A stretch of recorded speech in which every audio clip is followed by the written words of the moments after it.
أولا السلام عليكم ورحمة الله تعالى وبركاته. daawada kusoo dhawow channelka aqoon official hataa channelka cusub tahay subscribe saar muuqaalkan like garee si asxaab badan u gaaro.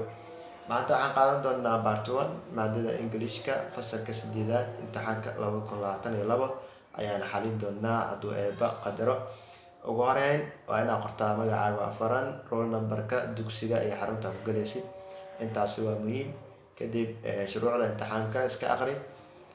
waxaan galaynaa marka part 1 ayaan ku bilaabeynaa. part 1 waxaa ugu horeeya marka comprehension ayaa ugu horeeya. marka waxaa muhiim ah inaad shirkadan akhrisid oo halkan ku qoran reading passage-kan waa inaad akhrisaa, kadib ayaad su-aalaha xiga ka jawaabi kartaa. marka waxaan toos u tegaynaa qeybta circle-ka ayaan toos u tegaynaa. marka part 1kaas readingkaas samee ama aqrin sheekadaas ama passage-kaas aqri si ay kuu fududaadaan inaad ka jawaabto su-aalaha. su-aasheeni koowaad waxaan haysanaa good food is important. cunto wanaagsan waa muhiim for our life, waxay muhiim u tahay marka nolosheena, because it haysanaa a gives us healthy and energy. b waxaan haysanaa we must eat clean food locally available. b one is using fresh food. marka jawaabta saxda aan ka dooranayno waxay noo noqonaysaa xarafka a oo ku xusan tahay gives us, waxayna siinaysaa healthy caafimaad and energy oo xarafka a ah ayaan ka dooranaynaa. numberka labaad according to the passage, iyadoo loo fiirinayo sheekada ama reading comprehension-ka, state waxaa sheegtaa the names of two vegetables, magacyada labo ka mid ah qudaarta marka cashirka ku jira laga rabaa. a waxaa haysanaa onions and papayas. b carrots and olives. c tomatoes and spinach. d garlics and bananas. marka jawaabta saxda aan ka dooranayno waa xarafka c ayaan ka dooranaynaa, tomatoes, xarafka c. su-aasheeni ku xigta ee saddexaad where can we buy, halkee ka iibsan karnaa marka fresh food from? a markets and farmers, rivers and lakes, carbohydrate and vitamins, protein and mineral. marka jawaabta saxda ah waxay noqonaysaa halka laga iibsan karaa lagu weydiiyey waa markets and farmers, beeraha iyo suuqa laga iibsan karaa. numberkeeni afaraad, su-aasha afaraad according to the text, iyadoo loo fiirinayo qoraalka, which deadly diseases we get when we eat bad food? a waxaa haysanaa medicine and poison, hiv, aids, cancer iyo d aan haysano. marka jawaabta saxda ah waxay noo noqonaysaa xarafka d ayay noo noqonaysaa oo midda saxda ah. numberka ku xiga shanaad the two classes of food mentioned in the passage are. marka kuwa cashirka lagu soo sheegay marka waxaa ka mid ah carbohydrate iyo protein mia, lemons and dates mia, millet and maize mia, sidoo kale rice and beans mia. hadda jawaabta waxayna noqonaysaa waa carbohydrate waa marka waa xarafka a ah. numberka ku xiga lixaad using adoo isticmaalaya your knowledge, aqoontaada, pick out the opposite. waxaa laga rabaa marka ereyga cagsigiisa dirty ayaa laga rabaa oo cashirka ku jira, waxayna noqonaysaa waa clean oo xarafka d ah, clean oo xarafka d ah.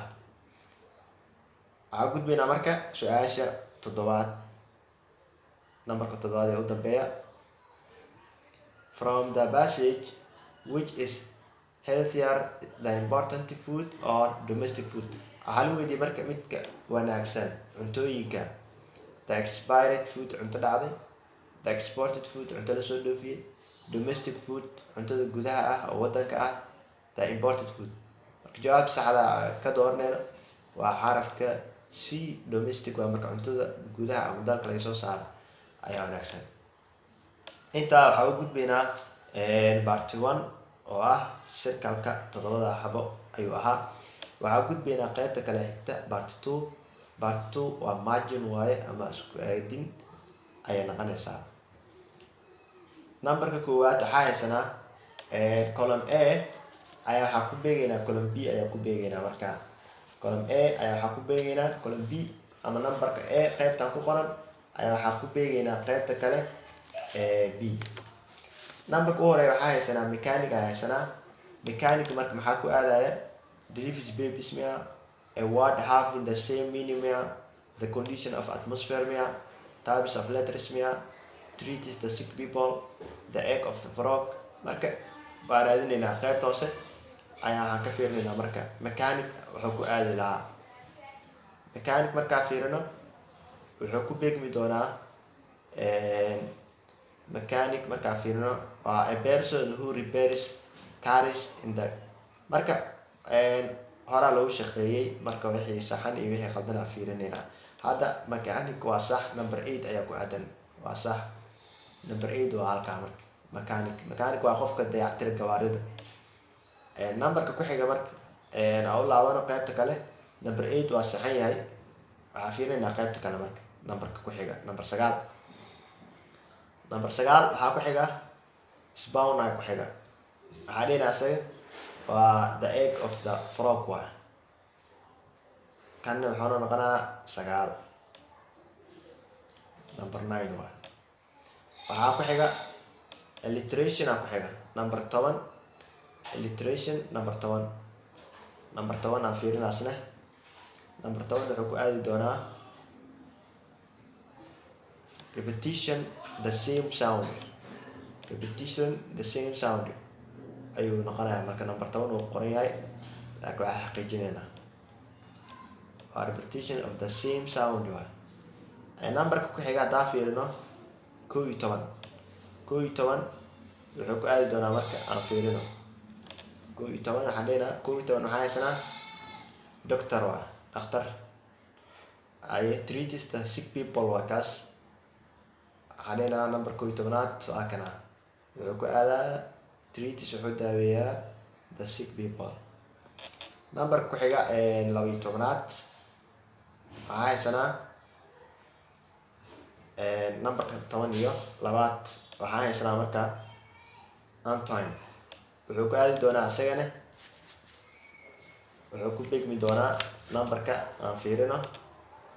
Numberka uu ku aadi doono numberka 12aad, wuxuu ku aadi doonaa numberka 12aad. Numberka 12aad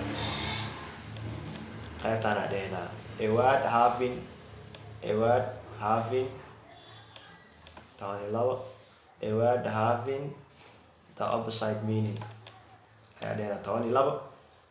qaybta kale xigta marka,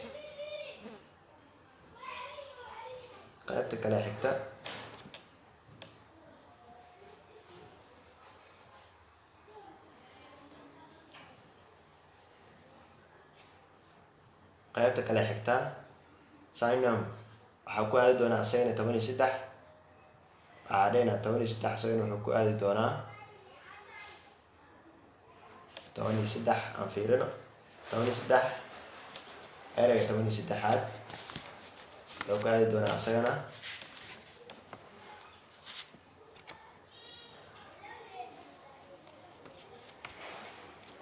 a word having the same meaning.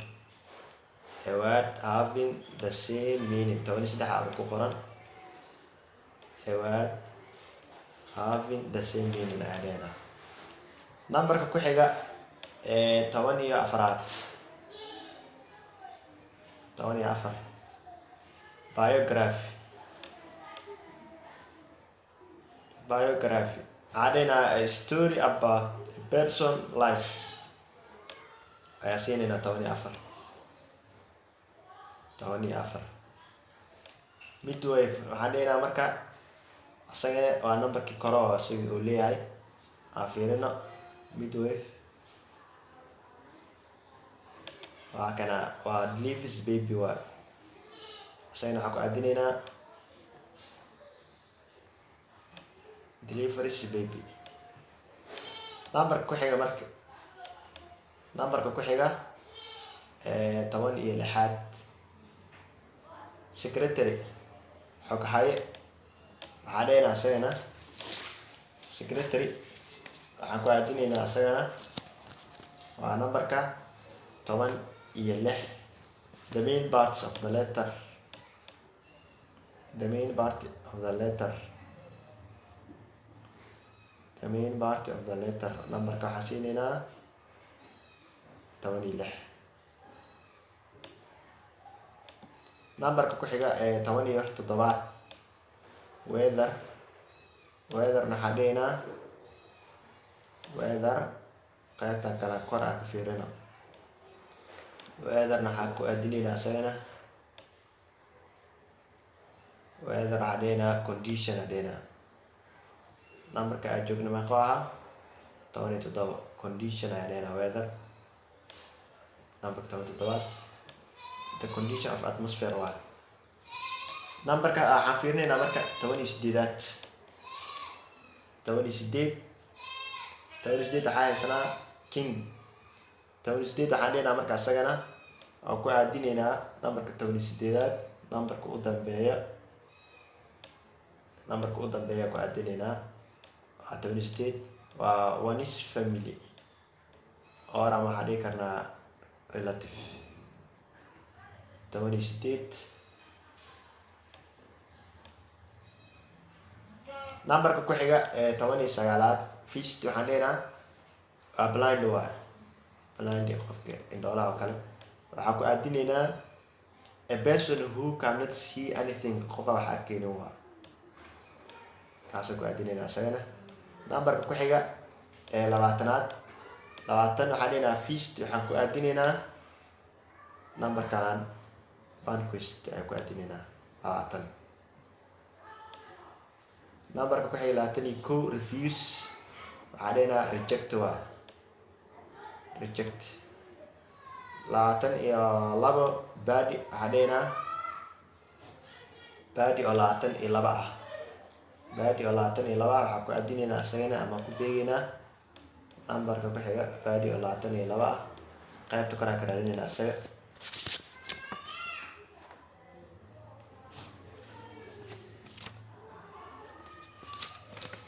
iyo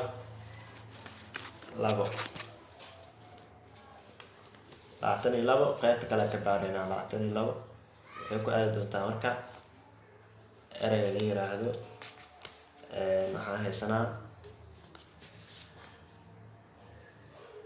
types of letter ka baaraynaa halkan types of letter waa numberka ay ku xusun tahay numberka 8aad types of letter inta waxaa dhahaynaa 22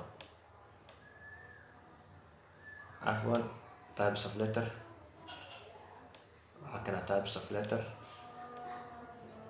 22 ku beegaynaa. numberka ku xiga 23aad numberka 23aad numberka 23aad syllable waxaan ku aadinaynaa 23 a unit of sound syllable waxaan ku aadinaynaa a unit of sound ayaa ku aadinaynaa a unit of sound waxaa dhahaynaa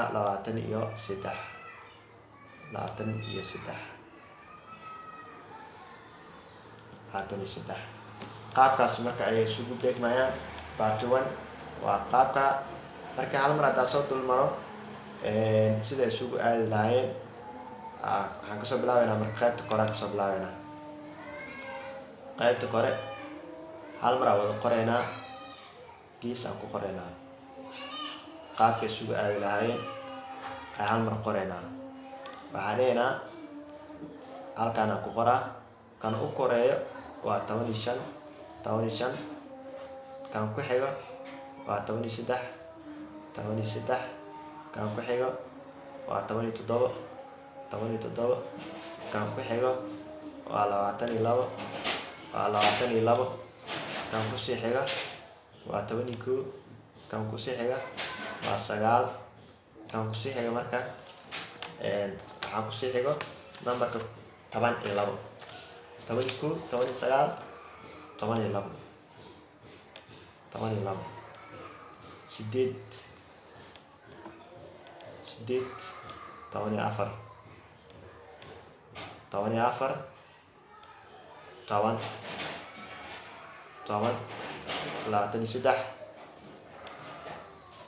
labaatan iyo saddex, labaatan iyo kow korkaan ku qoraa, labaatan iyo kow,